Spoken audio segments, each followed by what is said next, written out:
আজি শ্বহীদ দিৱস অসম আন্দোলনৰ প্ৰথমগৰাকী শ্বহীদ খৰ্গেশ্বৰ তালুকদাৰৰ আজি মৃত্যু দিৱস। এই দিনটোতে আজি সমগ্ৰ অসমত অসম আন্দোলনত মৃত্যুবৰণ কৰা প্ৰত্যেকগৰাকী জাতীয় শ্বহীদক আমি অসমবাসীয়ে স্মৰণ কৰোঁ। আজি অসম চৰকাৰৰ উদ্যোগত কেন্দ্ৰীয়ভাৱে বৰাগাঁৱত জাতীয় স্মৃতি সৌধ এটি নিৰ্মাণ কৰা হৈছে।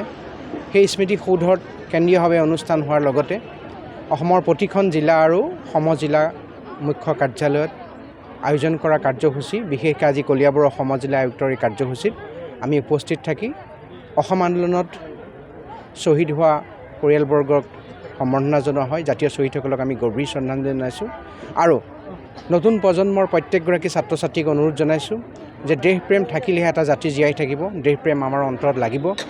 আৰু মাননীয় মুখ্যমন্ত্ৰী ডক্টৰ হিমন্ত বিশ্ব শৰ্মা ডাঙৰীয়াক ধন্যবাদ জনাইছোঁ যে এটা জাতিৰ স্বৰ্ণীল ইতিহাসক আপুনি জীৱন্ত কৰি তুলি ধৰি গুৱাহাটীৰ বৰাগাঁৱত জাতীয় যি শ্বহীদ স্মৃতি স্তম্ভ সৌধ নিৰ্মাণ কৰিলে। এই স্মৃতি সৌধই অসমক যুগে যুগে বিশ্বৰ আগত নিজৰ দেশপ্ৰেম আৰু বীৰত্ব সদায় প্ৰকাশ কৰি আহিব।